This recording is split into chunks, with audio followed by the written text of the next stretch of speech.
না, আমি যেটা দেখছি সেটা হলো যে সার্জিও গোরের তো যে দেখা হয়েছে ত্রিবেদীর সাথে, সেটা তো আগেও হয়েছে, দিল্লিতেও উনি দেখা করেছেন, দুইজনের মধ্যে বৈঠক হয়েছে আগেও। না, এটি করতেই পারে, এখন জিনিসটা হচ্ছে ভারতের মানুষ, আবার তিনি right, ভারতে নিযুক্ত মার্কিন রাষ্ট্রদূত, কিন্তু বাংলাদেশ রাষ্ট্রপতি। সফরে এসে দীনেশ এখন ত্রিবেদীর বাংলা, সঙ্গে আলাদা বৈঠক, এবং এই দীনেশ ত্রিবেদীর ক্ষেত্রে তিনি অভিনন্দনও জানিয়েছিলেন। এবং জি জি তিনি জি বলেছেন যে আমি উন্মুখ হয়ে বসে আছি দীনেশ ত্রিবেদীর সঙ্গে একসাথে কাজ করার জন্য।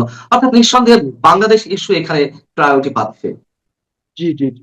এখন কালকে তো দেখা হয়েছে বিটুইন দ্বিবেদী এন্ড ইয়ে। এটা খুবই গুরুত্বপূর্ণ একটি বৈঠক আমি মনে করি। তার কারণ হচ্ছে ঠিক তার একদিন আগে সম্ভবত ওই যে ওদের পার্লামেন্টের কমিটি, স্ট্যান্ডিং কমিটি যেটা আছে অন এক্সটার্নাল অ্যাফেয়ার্স, তাদেরও হুম বৈঠক হয়েছে আহ শশী থরুরের হুম হুম নেতৃত্বে। এবং সেখানে বাংলাদেশ ওয়াজ এ মেজর ইস্যু ওইখানেও, হুম দিল্লিতে এই বৈঠকে। যেটা অনেক এখানে মিসরিপ্রেজেন্ট করা হয়েছে, ইউ সি। সো এই বৈঠক এই কারণে খুবই ইম্পর্টেন্ট, বিকজ ইন্ডিয়ান রোল যেটা হবে বাংলাদেশে এখন থেকে, এইটা আমেরিকার পক্ষে কাজ করবে, এইটা নিশ্চিত।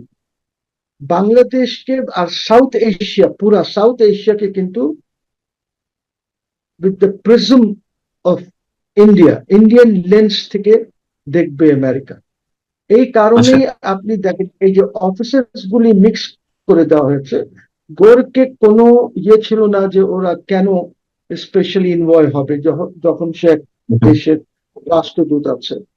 এখন ওকে নিয়ে এসেছে ডেভিড লুয়ের, মোটামুটি যে কাজ ডেভিড লু করতো ওই কাজ, হুম যদিও ডেভিড লু এবং ইন্ডিয়ার সাথে যেহেতু ওদের প্যাক্ট আছে, ইন্দো প্যাসিফিক প্যাক্ট আছে বা Asia Pacific whatever they call it, তারপরে আপনার কোয়াডসে আছে ইন্ডিয়া। এইটা হলো বেসিক উদ্দেশ্য হলো টু চেক চাইনা। এখন হুম আমাদের এই এক্সপ্লোরেটরি ভিজিট সার্জিও যেটা আছে, এইটা হলো টু এক্সপ্লোর যে বাংলাদেশ কোন দিকে যাচ্ছে, আর দে মুভিং টুয়ার্ডস চাইনা, না তারা পশ্চিমার সাথে আছে। এটা বেসিক্যালি এক্সপ্লোরেটরি ভিজিট ওর, যে এটা দেখবে, দেখে এটা he is going hmm to report this to the state department. Khalilur Rahman, আমার যে রিপোর্ট একটি হচ্ছে সেটা হুম হলো যে খলিলুর রহমানের সাথে ওনার যে দেখা হয়েছে, এটা খুব একটা ভালো দেখা হয় নাই। একটা রিপোর্ট আমি পাচ্ছি যে সার্জিওর যে টোনটা ছিল, এই হুম হুম। টোনটা ওই meeting A was an angry tone, এবং একটু লাউডও ছিল আহ, আচ্ছা। ইসের সাথে যে মিটিং হয়েছে।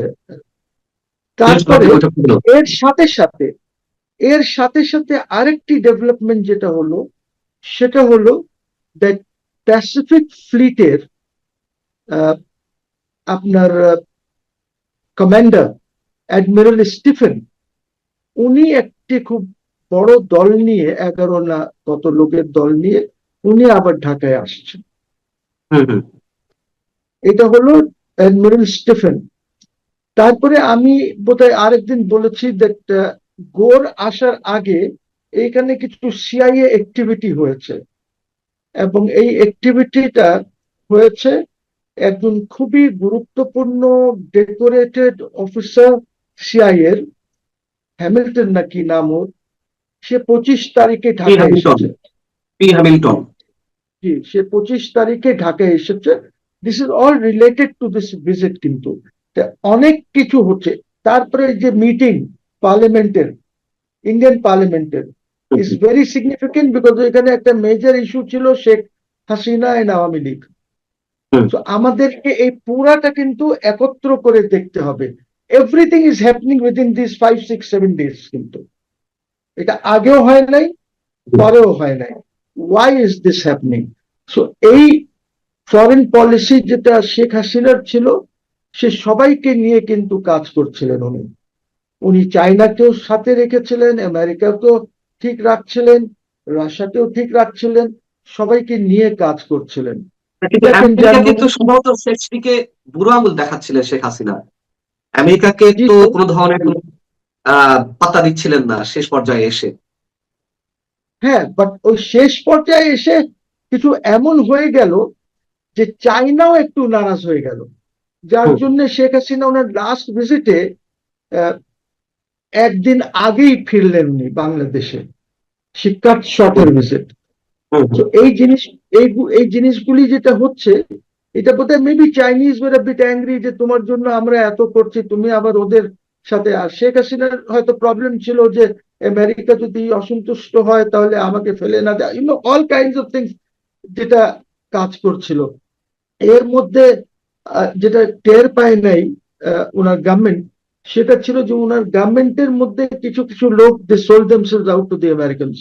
কাজে তারা রিয়েল তথ্য শেখ হাসিনাকে দেয় নাই। যারা ডিনার করছিল হুম, ডেভিড হুম, লুয়ের সাথে, যাদের কথা হচ্ছিল প্রাইভেটলি, এই জিনিসগুলি ওরা জানতো, ওদেরকে ব্রিফ করা উচিত ছিল শেখ হাসিনাকে, তারা করে নাই। এর মধ্যে জি, আমাদের আর্মির মধ্যেও কিন্তু ওই যে কনস্পিরেসি যেটা চলতেছিল, যে টাকা পয়সা লেনদেন হচ্ছিল, ওর মধ্যে আর্মিরও কিছু লোকজন ইনভলভ হয়ে গেল। আর রাওয়ার এই যে রিটায়ার্ড আর্মি অফিসার্স যারা হুম, হুম, ছিলেন, তারা খুব বেশি ভাবে ইনভলভ হয়ে গেলেন এই জিনিসগুলি আমেরিকার পক্ষে। ওর রেজাল্ট হলো দ্যাট দে ও থ্রু দ্য গভর্নমেন্ট। এখন যে জিনিসটা হচ্ছে সেটা হলো যে Tarique Rahman has to be very careful, because আমাদের এইখানে একটা খেলা হতে যাচ্ছে। আমেরিকানস আর চাইনিজ ওরা কিন্তু বাংলাদেশে একটা গেম খেলবে। এইখানে আমরা যদি কেয়ারফুল না হই, যদি ব্যালেন্স না করতে পারি, যেরকম শেখ হাসিনা ব্যালেন্স করে এই 16-17 বছর উনি কাজ করেছেন, এইভাবে যদি আমরা ফরেন পলিসি ঠিক করে ডিজাইন না করতে পারি, then there is a serious problem. এখন আপনি বলছেন সার্জিও আওয়ামী লীগের একজন নেতার সাথে তো দেখা করেছেন, টু ওয়ের ইনভাইটেড, হ্যাঁ, হ্যাঁ, একটা পুরুষ একটা এটা শুনতে মহিলা। পেলাম। মহিলা যান নাই, পুরুষ যিনি আছেন উনি দেখা করেছেন। আমি জানি না weather it is Saber Hossain Chowdhury or whoever it is, একজন দেখা করেছেন ওনার সাথে। তো উনি যদি খলিলুর রহমান এই কথা বলেন যে আওয়ামী লীগ নিয়ে কোনো কথা হয় নাই, ইন্দো প্যাসিফিক নিয়ে কোনো কথা হয় নাই, এইটা নিয়ে কোনো কথা হয়নি, তো ওরা 2 ঘন্টা কি করেছেন? প্রেমের আলাপ করেছেন। যদি মহিলা থাকতো তাহলে আমি স্পষ্টভাবে বলতাম যে প্রেমের আলাপ করেছেন, কিন্তু এখন পুরুষ তো এটা বললাম না। 2 ঘন্টা কি আলাপ করেছেন? আর এই মিটিং এ যাওয়ার 2 ঘন্টা আগে ডিনারটা ক্যান্সেল করেছে। হ্যাঁ, খলিলুর রহমান সাহেবের সাথে যখন মিটিং করছে, তারও 2 ঘন্টা আগে Sergio Gor cancel the dinner, two আচ্ছা। Hours before going into this meeting. ঠিক আছে? সো এই তাহলে এইগুলো জিনিসটা আমি এইগুলো এইগুলো এইগুলো কিসের সিগন্যাল? এই যে খলিলুর রহমানের সঙ্গে সার্জিও গোরের যে বৈঠক, সেখানে আপনি যেটা বলছেন যে ইনফরমেশন গুলো যে উচ্চ বাচ্য হয়েছে, লাউডলি কথাবার্তা হয়েছে, এবং পরবর্তীতে প্রেস কনফারেন্সে খলিলুর রহমান সবকিছুর বিষয়ে অস্বীকার করলেন, এটা আলোচনা হয়নি, ওটা আলোচনা হয়নি। এবং আপনি বলছেন তাহলে কি বিষয় আলোচনা হলো, এবং ডিনার ক্যান্সেল। পরবর্তীতে এসে দীনেশ ত্রিবেদীর সঙ্গে সার্জিও গোরের একান্ত বৈঠক, খলিল সাহেবের সঙ্গে যে সময় দিয়েছেন বৈঠকে, তার চেয়েও অনেক বেশি সময় দিয়েছেন দীনেশ ত্রিবেদীর সঙ্গে। এবং বাংলাদেশে বসে বাংলাদেশ ইস্যুতে এবং এই দক্ষিণ এশিয়ার ভূ রাজনীতির ইস্যুতে তারা দুইজন মিলে এই ঢাকা শহরে বসে কথা বলছেন।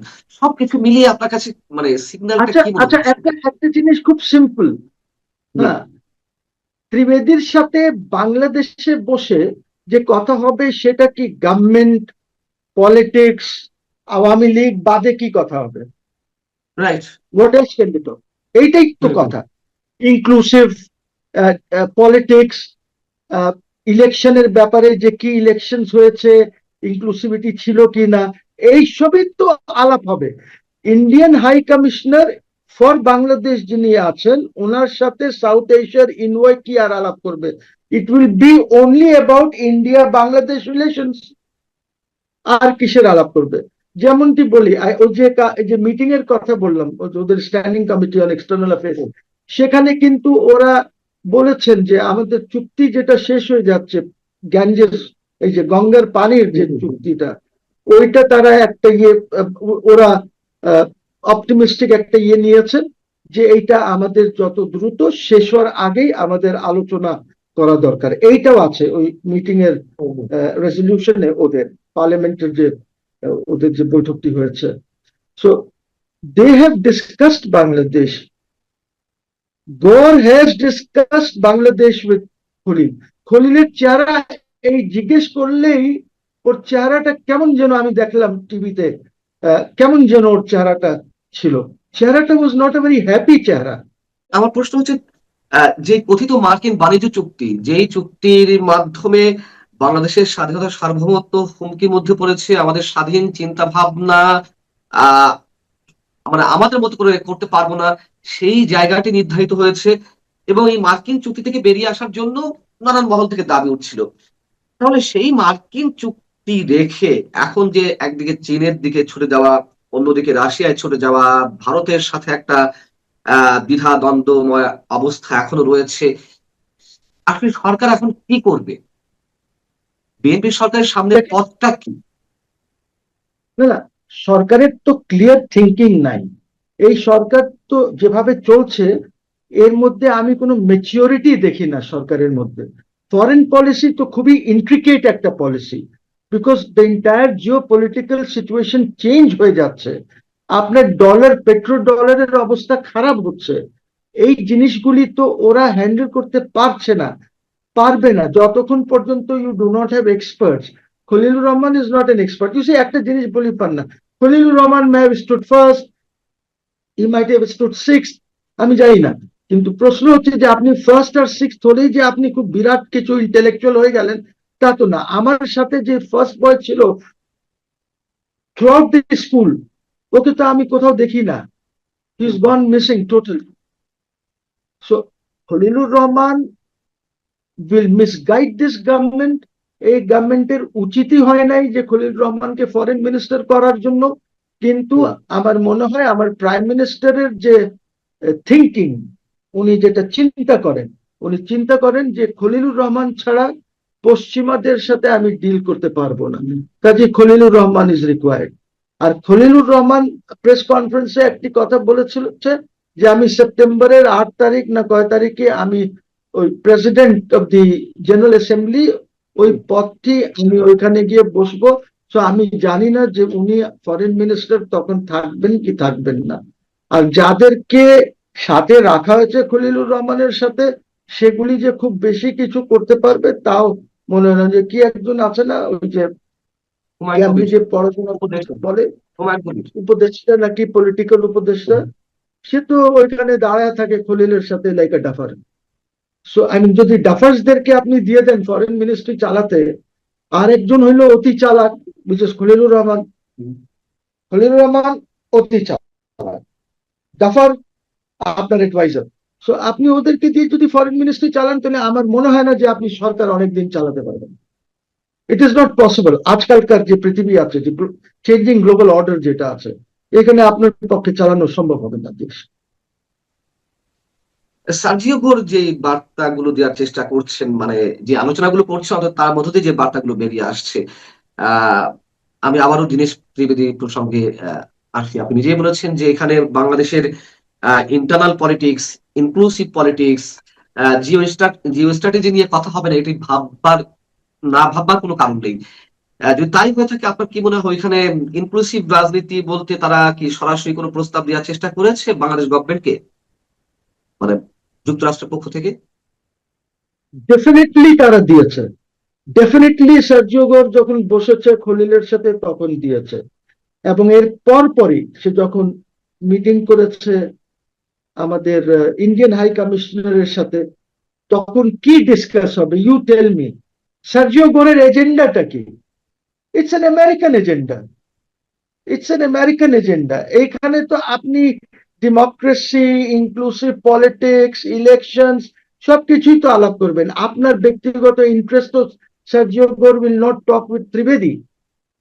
হাই কমিশনের সাথে তো আমেরিকান ইন্টারেস্ট, যে আমি এখানে বেস বানাতে চাই, আমি অমুক করতে চাই, এইটা তো আর আলাপ করবে না সে ত্রিবেদীর সাথে। এই আলাপ তো করলে ইসের সাথে হবে, ফরেন মিনিস্টারের সাথে হবে, প্রাইম মিনিস্টারের সাথে হবে। ত্রিবেদীর সাথে তো শুধু আলাপ হবে বাংলাদেশের সিচুয়েশন, আওয়ামী লীগের সিচুয়েশন, শেখ হাসিনার সিচুয়েশন, এই জিনিসগুলি আলাপ হবে, because that is his concern ত্রিবেদীর। আমার ওই ওর তো এই কনসার্ন না যে এখানে আমেরিকান বেস বানাবে কি। ওই ওই আলাপগুলি তো একটা মাছ হায়ার লেভেল হবে। with the Prime Minister of India, with the Foreign Minister of India, ওরা আলাপ করবে ইসের সাথে, সেক্রেটারি অফ স্টেটের সাথে, প্রেসিডেন্ট ট্রাম্পের সাথে, এখানে ভালো হবে না খারাপ হবে করা, ওদের ইনফ্লুয়েন্স এখানে যদি বেশি বাড়ে, what effect it will have on India, এগুলি ইন্ডিয়ান কনসার্নস আছে, বাট ত্রিবেদীর সাথে তো এই কনসার্নস গুলি আলাপ হবে না, নো ওয়ে। আচ্ছা, যদি হয়ে থাকে এবং যুক্তরাষ্ট্রের ইন্টারেস্টেই তারা বাংলাদেশে ইনক্লুসিভ পলিটিক্স বা আওয়ামী লীগ প্রসঙ্গে কথা বলছে বা ইন্দো প্যাসিফিক স্ট্র্যাটেজি নিয়ে কথা বলছে, আমার প্রশ্ন হচ্ছে যে তাহলে যুক্তরাষ্ট্র তো আওয়ামী সরকারের পতন চেয়েছিল, সেই আওয়ামী লীগকে আবার কেন ফিরিয়ে নিয়ে আসতে চাইছে? আচ্ছা, ওই সময় একটু খেয়াল করবেন, বিকজ তখন বাইডেন অ্যাডমিনিস্ট্রেশনের ভিউ ছিল যে আমরা সাউথ এশিয়া আমরা নিজেরাই দেখব, তোমাকে মাতবুরি করতে হবে না সাউথ এশিয়াতে, ইউ সি, তখন এই জিনিসগুলি হয়েছিল। পরবর্তীতে এই অ্যাডমিনিস্ট্রেশন এসে বলেছে my friend Modi will look after south Asia. So এখন মোদি দেখবে, Indians will look after south Asia, not the American administration directly involve হবে না, তারা কথাবার্তা বলবে বাট ডাইরেক্টলি ইনভলভ হবে না তারা। সিচুয়েশন চেঞ্জ হয়ে গেছে। ডিপ স্টেট যেটা ছিল তখন বাইডেনের অ্যাডমিনিস্ট্রেশনের সময়, ওরা এখন নাই। দেখেন আপনি হাসকে দেখেন কিভাবে কাজ করতেছিল, ডেভিড লুকে দেখেন, আরেক মহিলা ছিল, নাম আমি ভুলে গেছি, সেও এসেছে বাংলাদেশে, বিকজ আই রিমেম্বার দ্যাট মহিলা was involved in the overthrow of the Ukrainian regime. ইউক্রেনের যে প্রেসিডেন্ট, যে পরে রাশিয়া চলে গেল, ওইখানে ওই মহিলা ছিল, খালি ছিল না, ওই স্কোয়ারে, সে আন্দোলনের সময় ওই স্কোয়ারে মজুদ ছিল। She was also in this administration. তাহলে এখন যুক্তরাষ্ট্রের স্বার্থটা কি? তারা তো নিজের খেয়ে বোনের মোষ তাড়াবে না, তাহলে তারা এখন ইনক্লুসিভ পলিটিক্স কথা বলছে কেন? To check China. আর ইনক্লুসিভ পলিটিক্স ওদের আবার ওদের হোম ইসের জন্য আবার ডেমোক্রেসির একটা ব্যাপার আছে, গণতন্ত্র, যেটা নিয়ে তারা মার্কেটিং করে, আবার উল্টা কাজও করে। মাদুরো 12ই ফেব্রুয়ারি নির্বাচনের আগে বললো যে না, জনগণের অংশগ্রহণ মানে ইনক্লুসিভ নির্বাচন, সব দলকে অংশগ্রহণ করতে হবে, এমন কোনো কথা নেই। আবার 24 জানুয়ারি নির্বাচনের আগে বলেছিল যে সব দলকে নিয়েই ইলেকশন করার অর্থ হচ্ছে ইনক্লুসিভ নির্বাচন। মানে এক এক সময় এক এক কথা। এখন তাহলে এখন এই নতুন বেশ, এখন নতুন ইয়ে হলো যে আমরা এখানে, I think they are very much interested that Awami League এর জন্য স্পেস ক্রিয়েট করো, ওদেরকে এখানে পলিটিক্স করতে দাও। They are not in agreement with what Yunus has done. Because এই অ্যাডমিনিস্ট্রেশন মনে করে যে ইউনুস হলো ডেমোক্রেটসদের লোক, ইউনুস ফাইন্যান্স করে ডেমোক্রেটসদের, কাজে Trump administration is very allergic to the Democratic ইয়ে।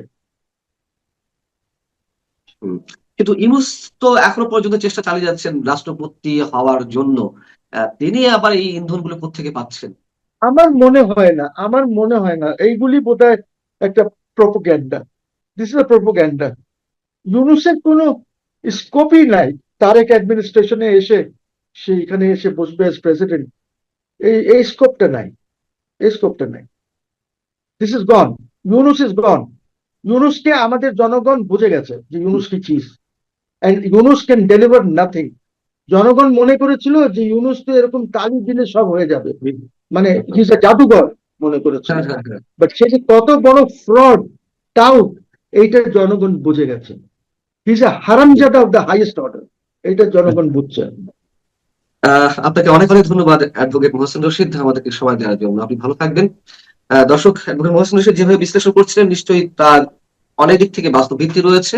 আমাদের এখন দেখার বিষয় আসলে বাংলাদেশ কেন্দ্র করে ভূ রাজনীতি কোন দিকে যায়, এবং এখনো পর্যন্ত যেটুকু আমরা দেখতে পাচ্ছি তাতে খুব বেশি ভালো কিছু মনে হচ্ছে না। অবশ্যই আমাদের সরকারকে সেইভাবে দূরদর্শিতার সঙ্গে এগিয়ে যেতে হবে, এটুকুই আমাদের প্রত্যাশা। ভালো থাকুন, আল্লাহ হাফেজ।